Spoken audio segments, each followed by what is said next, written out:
Vision செய்திகளுக்காக ஆனந்தி. விரிவான செய்திகளை காணும் முன் இன்றைய முக்கிய செய்திகள். வெளிநாட்டில் வேலை வாங்கி தருவதாக இந்தியா முழுவதும் 3500 பேரை ஏமாற்றிய 4 பேர் கைது. புதுச்சேரி சைபர் கிரைம் போலீசார் அதிரடி. தொழிலாளர்களின் குறைந்தபட்ச ஊதியம் 23,790 உயர்த்த அரசு முடிவு. சட்டமன்றத்தில் முதலமைச்சர் ரங்கசாமி அறிவிப்பு. புதிய கடன்களால் நிதிச்சுமை அதிகரிக்கும் முன்னாள் முதலமைச்சர் நாராயணசாமி கருத்து. இனி விரிவான செய்திகள். வெளிநாட்டில் வேலை வாங்கி தருவதாக கூறி இந்தியா முழுவதும் 3500 பேரிடம் மோசடியில் ஈடுபட்ட 4 பேர் கொண்ட கும்பலை புதுச்சேரி இணையவழி போலீசார் கைது செய்துள்ளனர். புதுவை லாஸ்பேட்டை பகுதியை சேர்ந்த ரமேஷ் என்பவர் முகநூலில் வெளிநாட்டில் வேலைவாய்ப்பு உள்ளதாக வந்த விளம்பரத்தை நம்பி 17 லட்சம் ரூபாய் ஏமாந்துள்ளார். அவரை உத்தரப்பிரதேசத்தை சேர்ந்த சுபம் சர்மா, தீபக் குமார், ராஜ்கவுண்ட் மற்றும் நீரஜ் குர்ஜார் ஆகியோர் ஏமாற்றியதாக புதுச்சேரி சைபர் கிரைம் போலீசில் அவர் புகார் அளித்திருந்தார். அதன் அடிப்படையில் சைபர் கிரைம் போலீசார் வழக்கு பதிவு செய்து 4 பேரையும் தேடி வந்தனர். இந்நிலையில் அந்த 4 பேரையும் போலீசார் கைது செய்துள்ளனர். அவர்களிடம் நடத்திய விசாரணையில் அவர்கள் கடந்த 2 ஆண்டுகளில் வெளிநாடுகளில் வேலை வாங்கி தருவதாக இந்தியா முழுவதும் 3500 பேரிடம் மோசடியில் ஈடுபட்டது தெரிய வந்தது. இதனையடுத்து கைது செய்யப்பட்டவர்களிடம் இருந்து 21 செல்போன்கள், 2 பாஸ்போர்ட், போலி ஆதார் கார்டுகள், 1 சொகுசு கார் மற்றும் 41 லட்சம் ரூபாய் பணத்தை போலீசார் பறிமுதல் செய்துள்ளனர். மேலும் இணைய வழியாக கடந்த 7 மாதங்களில் 13 கோடி ரூபாய் புதுச்சேரி மக்கள் இழந்துள்ளதாக சைபர் கிரைம் முதுநிலை கண்காணிப்பாளர் கலைவாணன் தெரிவித்துள்ளார்.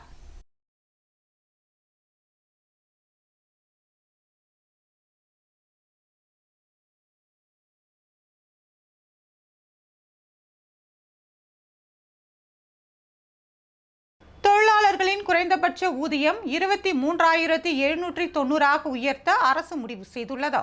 புதுச்சேரி சட்டசபை பட்ஜெட் உரையில் முதலமைச்சர் ரங்கசாமி பேசுகையில், கடந்த 2017ஆம் ஆண்டு குறைந்தபட்ச ஊதியத்தை அரசு நிர்ணயித்ததாகவும் அதன்படி 19 வகையான வேலைகளுக்கு தொழிலாளர்களின் குறைந்தபட்ச ஊதியம் 5,220 முதல் 13,000 வெவ்வேறு வேலைகளுக்கு தகுந்தாற் போல இருந்தது. தற்போது குறைந்தபட்ச ஊதியம் 5,220 என்பதை 9,940 13,000 23,790 உயர்த்தி வழங்க ஒப்புதல் வழங்குவதற்கு அரசு உத்தேசித்துள்ளது என்று தெரிவித்துள்ளார். துறைமுகத்தில் சரக்கு கப்பல் செல்லும் பாதை 3.5 மீட்டரில் இருந்து 5.5 உயரமுள்ள சரக்கு கப்பல் வந்து செல்லக்கூடிய அளவில் பாதை அமைப்பதற்கான சாத்தியக்கூறுகள் ஆராயப்படும் என்றும் அவர் தெரிவித்துள்ளார். இந்திரா காந்தி, ராஜீவ்காந்தி சதுக்கத்தை இணைக்கும் வகையில் 500 கோடி மதிப்பீட்டில் மேம்பாலம் அமைப்பதற்கான விரிவான திட்ட அறிக்கை சென்னையில் அமைந்துள்ள சாலை போக்குவரத்து மற்றும் நெடுஞ்சாலை அமைச்சகத்தின் ஒப்புதலுக்கு சமர்ப்பிக்கப்பட உள்ளதாகவும் அவர் கூறியுள்ளார். மத்திய அரசின் நிதி உதவியுடன் காவல், சிறை, நீதிமன்றம் மற்றும் தடயவியல் துறைகளிடையே தகவல் பரிமாற்றம் எளிதாக விரைவாக மேற்கொள்ள 6.29 கோடி செலவில் தற்போதுள்ள வலைதளத்தை 2.0 தரம் உயர்த்தப்படும் என்றும் அவர் கூறினார். புதுவை அரசு வாங்கும் புதிய கடன்களால் நிதி சுமை அதிகரிக்கும் என்று முன்னாள் முதலமைச்சர் நாராயணசாமி கருத்து தெரிவித்துள்ளார். முன்னாள் முதலமைச்சர் நாராயணசாமி வெளியிட்டுள்ள அறிக்கையில், புதுச்சேரி அரசின் வரவு செலவு திட்டம் அலங்கார வார்த்தைகளால் நிரம்பியுள்ளதே தவிர மாநிலத்தின் வளர்ச்சிக்கு கடுகளவும் கூட எந்த ஒரு புது மாதிரியான திட்டங்களும் இல்லை என்று தெரிவித்துள்ளார். கடுகளவு கூட புதிய திட்டங்கள் எதுவும் அறிவிக்கப்படவில்லை என்று குறிப்பிட்டுள்ள அவர், மாநிலத்தின் கடன் சுமை ஏற்கனவே கழுத்தை நெரிக்கும் அளவில் இருக்கும் நிலையில் மேலும் கடன் பெறுவது என்பது மாநிலத்தின் நிதி சுமையை அதிகரிப்பதோடு ஏற்கனவே 14% வருமானத்தை கடனுக்காக திருப்பி செலுத்தும் நிலையில் இந்த புதிய கடன் நிதி சுமையை அதிகரிக்கும் என்று தெரிவித்துள்ளார். கடன் பெறுவது வளர்ச்சிக்கான ஒரு வழிதான் என்றாலும் மாநிலத்தின் நிதி ஆதாரத்தை பெருக்கும் வருமானத்தை அதிகரிக்கும் திட்டங்களையும் தொழிற்சாலையும் கொண்டு வருவது அரசின் கடமை என்று குறிப்பிட்டுள்ளார். அவ்வாறான திட்டங்கள் எதுவும் இல்லாமல் தொடர்ந்து கடன் பெற்று வருவது மாநிலத்தின் வளர்ச்சிக்கும் எதிர்கால நன்மைக்கும் உகந்தது அல்ல என்றும் அவர் கூறியுள்ளார். முதலமைச்சர் ரங்கசாமியால் புதுச்சேரி சட்டமன்றத்தில் சமர்ப்பிக்கப்பட்ட 2024-25 ஆண்டிற்கான நிதிநிலை அறிக்கை அனைத்து தரப்பு மக்களையும் ஏமாற்றுகின்ற பட்ஜெட் என்றும் அவர் குறிப்பிட்டுள்ளார். புதுச்சேரியில் பள்ளிகள் துவக்கும் நேரம் மாற்றியமைக்கப்பட்டுள்ளது. புதுச்சேரியில் சிபிஎஸ்இ பாடத்திட்டத்தின்படி அரசு பள்ளிகளில் தினசரி பாடவேளையில் 7 8 உயர்த்தப்பட்டுள்ளது. இதன் காரணமாக கடந்த 15ஆம் தேதி முதல் பள்ளிகள் இயங்கும் நேரம் மாற்றி அமைக்கப்பட்டது. அதன்படி தினமும் 8 பாட வேளைகளுடன் காலை 9 மணிக்கு காலை வழிபாட்டுடன் பள்ளிகள் துவங்கி மாலை 4:20 மணி வரை நடைபெற்றன. இதற்கிடையே ஆசிரியர் சங்கத்தை சேர்ந்தவர்கள் பள்ளிகள் இயங்கும் நேரத்தை மாற்றியமைக்க வேண்டும் என்று கல்வித்துறையில் முறையிட்டனர். இது தொடர்பாக நடவடிக்கை எடுப்பதாக கல்வித்துறை இயக்குனர் ஜவஹர் உறுதியளித்திருந்தார். இந்நிலையில் பள்ளிகள் இயங்கும் நேரம் மீண்டும் மாற்றியமைக்கப்பட்டுள்ளது. இது தொடர்பாக அனைத்து அரசு பள்ளிகளுக்கும் கல்வித்துறை இயக்குனர் பிரியதர்ஷினி அனுப்பியுள்ள உத்தரவில் பள்ளிகள் இயங்கும் நேரம் கல்வித்துறை செயலரின் ஒப்புதலோடு மாற்றி அமைக்கப்பட்டுள்ளதாகவும் இந்த திருத்தப்பட்ட நேர அட்டவணைப்படி வருகின்ற 7ஆம் தேதி முதல் பள்ளிகள் இயங்குமாறு அனைத்து பள்ளி தலைவர்களுக்கும் அறிவுறுத்தப்பட்டதாகவும் குறிப்பிட்டுள்ளார். காலை 9:15 மணி முதல் 9:30 மணி வரை காலை வழிபாடும், காலை 9:30 மணி முதல் 12:25 மணி வரை 4 பாட வேளைகளும், காலை 11 மணி முதல் 11:30 வரை சிறிய இடைவெளியும் விடப்படும். மதியம் 12:40 முதல் 1:30 மணி வரை உணவு இடைவேளையும், மதியம் 1:30 மணி முதல் மாலை 4:20 மணி வரை 4 பாட வேளையும், மதியம் 2:50 முதல் 3 மணி வரை சிறிய இடைவெளியும் விடப்படும். இதில் காலையில் உள்ள 4 பாட வேளைகளில் தலா 45 நிமிடங்களும், மதியத்திற்கு பிறகு நடைபெறும் 4 பாட வேளைகளில் தலா 40 நிமிடங்கள் கொண்டதாக இருக்கும் என்றும் கூறப்பட்டுள்ளது. ஃபிதா செலானி சில்வர் ஜுவல்லரி நகைக்கடை திறப்பு விழாவில் ஏராளமான வாடிக்கையாளர்கள் கலந்து கொண்டனர். புதுவை மிஷன் வீதியில் ஃபிதா செலானி என்கிற புதிய சில்வர் ஜுவல்லரி அமைக்கப்பட்டுள்ளது. இதன் திறப்பு விழா நடைபெற்றது. இதில் சிறப்பு விருந்தினராக நடிகை ஐஸ்வர்யா ராஜேஷ் கலந்து கொண்டு புதிய சில்வர் ஜுவல்லரியை ரிப்பன் வெட்டி திறந்து வைத்தார். இந்த நகைக்கடையில் பல வண்ண டிசைன்களில் நகைகள் புதியதாக அமைக்கப்பட்டுள்ளது. இதனை ஏராளமான வாடிக்கையாளர்கள் வந்து வாங்கி செல்கின்றனர். துவக்க நிகழ்ச்சியில் ஃபிதா ஜெயந்திலால் செலானி, சில்வர் ஜுவல்லரியின் உரிமையாளரான கௌதம் செலானி, ஸ்ரீபால் செலானி, சந்திரசேகர் ஆகியோர் கலந்து கொண்டனர். துவக்க நிகழ்ச்சியில் ஏராளமான வாடிக்கையாளர்கள் கலந்து கொண்டு புத்தும் புதிய பல டிசைன்களில் உள்ள நகைகளை வாங்கி சென்றனர்.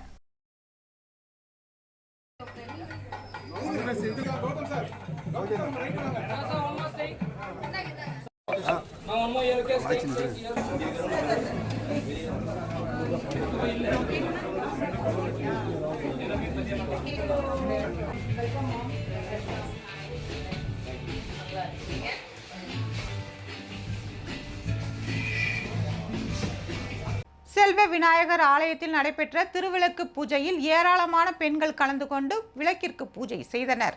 புதுவை மூலக்குளம் சாலை தெருவில் அருள்மிகு செல்வ விநாயகர் முத்து மாரியம்மன் ஆலயம் உள்ளது. இந்த ஆலயத்தின் 21ஆம் ஆண்டு ஆடி மாத பிரம்மோற்சவ விழா தொடங்கி நடைபெற்று வருகிறது. கடந்த 19ஆம் தேதி அம்மனுக்கு சந்தன காப்பு அலங்காரம் செய்யப்பட்டது. தொடர்ந்து 26ஆம் தேதி புஷ்ப அபிஷேகம் நடைபெற்றது. நேற்று காலை பந்தக்கால் நிகழ்வு நடத்தப்பட்டு இரவு திருவிளக்கு பூஜை நடைபெற்றது. முத்து மாரியம்மன் கோவில் வளாகத்தில் நடைபெற்ற திருவிளக்கு பூஜையில் அப்பகுதியை சேர்ந்த ஏராளமான பெண்கள் கலந்து கொண்டு குத்து விளக்கிற்கு பூஜை செய்தனர். விளக்கு பூஜையில் கலந்து கொண்டால் குழந்தை பாக்கியம் இல்லாதவர்களுக்கு குழந்தை பாக்கியம், திருமணம் ஆகாத பெண்களுக்கு திருமணம் நடைபெறும் என்பது ஐதீகம். இதனால் குத்துவிளக்கு பூஜையில் ஏராளமான பெண்கள் கலந்து கொண்டனர். விழாவிற்கான ஏற்பாடுகளை அறங்காவலர் குழு தலைவர் மோகன்ராஜ், துணைத் தலைவர் சுப்பிரமணியன், செயலாளர் ராமூர்த்தி, பொருளாளர் கமலநாதன் மற்றும் நிர்வாகிகள் செய்திருந்தனர்.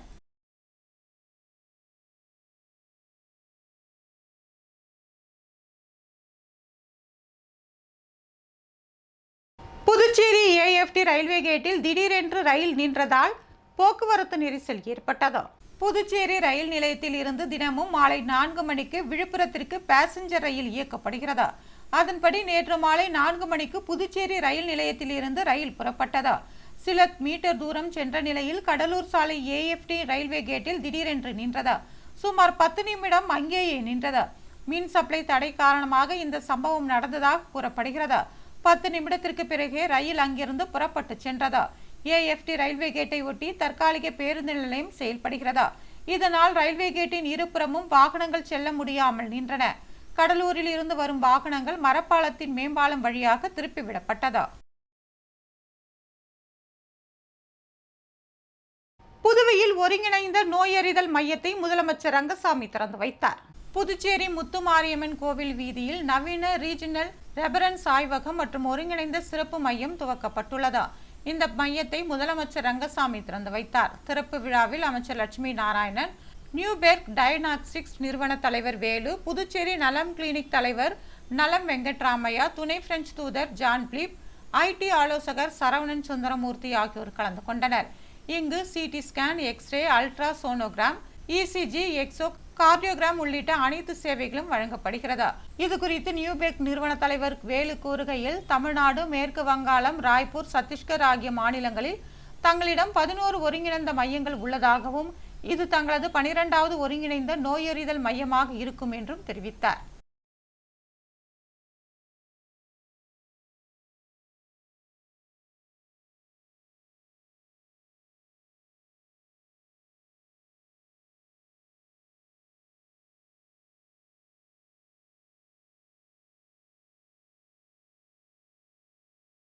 வயநாடு நிலச்சரிவில் பாதிக்கப்பட்டவர்களுக்கு புதுச்சேரியிலிருந்து நிவாரண உதவிகள் அனுப்பி வைக்கப்பட்டுள்ளது.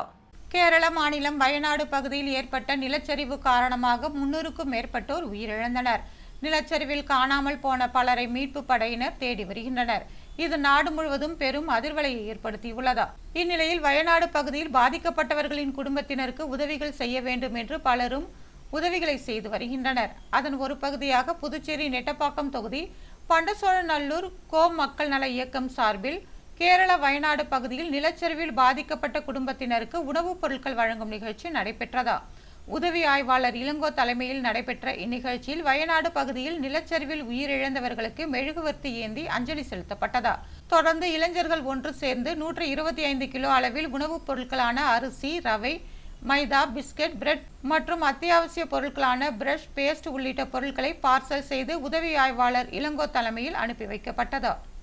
வெளிநாட்டில இருந்து நமக்கு நிறைய நிவாரணம் கொடுத்தது. நம்ம நாடு, இந்திய நாடும் வெளிநாட்டுக்கு நிறைய நிவாரணம் கொடுத்தோம். அது மாதிரி மக்கள் இங்கே மனித நேயம் தான் இங்கே தழைத்து இருக்கணும். மனித நேயம்ன்றது அது வேறுபாடு இல்லாமல் இருக்கும். அதனால் பாதிக்கப்பட்டவங்க யாராக இருந்தாலும் பாதிக்கப்பட்டவங்க தான். அவங்களுக்கு எங்களால் முடிந்த உதவியை நாங்கள் செய்கிறோம். இந்த தருணத்தில் அவங்களுக்கு இந்த கண்ணீர் அஞ்சலி செலுத்திட்டு அவங்களுக்கான நிவாரணத்தை நாங்கள் அளிக்கிறோம். இதேமாதிரி எல்லாருமே நீங்கள் வழங்கணும்னு சொல்லி தருணத்தில் நான் கேட்டுக்கொள்கிறேன். பெரியபாளையத்தம்மன் கோவிலில் நடைபெற்ற பால்குட ஊர்வலத்தில் திரளானோர் கலந்து கொண்டு வழிபாடு செய்தனர். புதுச்சேரி முத்தியால்பேட்டை எம்ஜி ரோட்டில் அமைந்துள்ள ஸ்ரீ பெரியபாளையத்தம்மன் ஆலயத்தின் கொடியேற்றும் நிகழ்ச்சி ஆடி மாதம் 15ஆம் தேதி புதன்கிழமை நடைபெற உள்ளதா. இதனை முன்னிட்டு அம்மனுக்கு சிறப்பு அபிஷேக ஆராதனைகள் நடைபெற்றதா. இதனைத் தொடர்ந்து சிறப்பு அலங்காரம் செய்யப்பட்டு மகா தீபாராதனை காட்டப்பட்டதா. இதனைத் தொடர்ந்து பக்தர்கள் கரகம் எடுத்து ஊர்வலமாக சென்று தங்களது நேர்த்திக் கடனை செலுத்தி அம்மனை வழிபட்டனர். தொடர்ந்து 108 பால்குட ஊர்வலம் நடைபெற்றது. ஆடி மாதம் 17ஆம் தேதி வெள்ளிக்கிழமை திருவிழாவிற்கான நிகழ்ச்சிகள் நடைபெற உள்ளது. விழாவிற்கான ஏற்பாட்டினை கோவில் நிர்வாகி தனலட்சுமி கலியபெருமாள் மற்றும் கோவில் கமிட்டி குழு உறுப்பினர்கள் மீராபாய், பூங்காவனம், உமாதேவி, ஜெயா மற்றும் ஊர் பொதுமக்கள் செய்து வருகின்றனர்.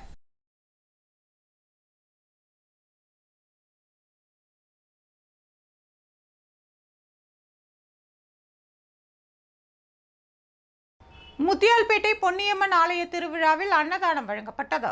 புதுவை முத்தியால்பேட்டை சோலை நகர் வடக்கு பகுதியில் அருள்மிகு ஸ்ரீ பொன்னியம்மன் ஆலயம், ஸ்ரீ செங்கேணி அம்மன் ஆலயம் உள்ளது. ஆலயத்தில் ஆண்டுதோறும் ஆடி மாத திருவிழா வெகு விமர்சையாக நடைபெறுவது வழக்கம். அந்த வகையில் இந்த ஆண்டிற்கான ஆடி மாத திருவிழா நடைபெற்று வருகிறது. விழாவின் ஒரு பகுதியாக சமூக சேவகர்கள் ராஜன் மற்றும் சந்துரு தலைமையில் 1000க்கும் மேற்பட்ட பொதுமக்கள் மற்றும் பக்தர்களுக்கு சமபந்தி விருந்து வழங்கப்பட்டது.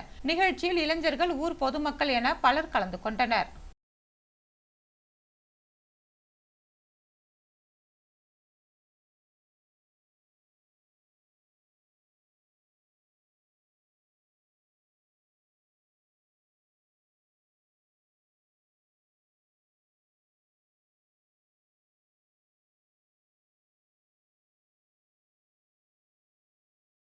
புதுவை தமிழ்ச்சங்கத்தில் நடைபெற்ற நூல் வெளியீட்டு விழாவில் ஏராளமான தமிழறிஞர்கள் கலந்து கொண்டனர். கவிஞர் முத்தமிழ் என்கிற லில்லி ஏஞ்சல் எழுதிய நறுமுகை, மாயத்திரை, ராஜஸ்ரீ மகேஷ் எழுதிய உயிரற்ற மேகங்கள், முகிழ்நகை ஆகிய நூல்களின் வெளியீட்டு விழா புதுச்சேரி தமிழ்ச்சங்கத்தில் நடைபெற்றதா. தமிழ்ச்சங்க தலைவர் முனைவர் முத்து, முன்னாள் சட்டப்பேரவை தலைவர் ஏவி சுப்பிரமணியன் ஆகியோர் தலைமை தாங்கி நூல்களை வெளியிட்டனர். விழாவில் பாரதிதாசன் அறக்கட்டளை தலைவர் தமிழறிஞர் பாரதி முன்னிலை வகித்தார். கவிஞர் லில்லி ஏஞ்சல் எழுதிய நறுமுகை என்ற நூல் குறித்து நூலாய்வுரையாற்றினார். தமிழ் வளர்ச்சி சிறக உறுப்பினர்கள் கலைமாமணி சுந்தரமூர்த்தி, வழக்கறிஞர் கோவிந்தராசு ஆகியோர் நூல் ஆசிரியர்களை வாழ்த்தி பேசினர். திருக்கோவிலூர் நெப்போலியன், திருவண்ணாமலை விக்டோரியா, ஏசுதாஸ், மரியாள், எஸ்தர் ராணி, தனஜயன், கவிஞர் அஜய், தேனியை சேர்ந்த உமா திருவேங்கடம், கலைமாமணி துரை ராமலிங்கம், அசோக்குமார், துரைராஜ் ஆகியோர் நூல்களை குறித்து விமர்சித்தனர். ஏராளமான தமிழறிஞர்கள் விழாவில் கலந்து கொண்டனர். புதுவையில் இன்றைய தங்கம் மற்றும் வெள்ளி விலை நிலவரம். தங்கம் 1 கிராம் 6470 ரூபாய். ஒரு சவரன் தங்கம் 51,760 ரூபாய். வெள்ளி 10 கிராம் 870 ரூபாய். மீண்டும் இன்றைய முக்கிய செய்திகள். வெளிநாட்டில் வேலை வாங்கி தருவதாக இந்தியா முழுவதும் 3500 பேரை ஏமாற்றிய 4 பேர் கைது. புதுச்சேரி சைபர் கிரைம் போலீசார் அதிரடி. தொழிலாளர்களின் குறைந்தபட்ச ஊதியம் 23,790 உயர்த்த அரசு முடிவு. சட்டமன்றத்தில் முதலமைச்சர் ரங்கசாமி அறிவிப்பு. புதிய கடன்களால் நிதிச்சுமை அதிகரிக்கும் முன்னாள் முதலமைச்சர் நாராயணசாமி கருத்து. இத்துடன் செய்திகள் நிறைவு பெறுகிறது. வணக்கம்.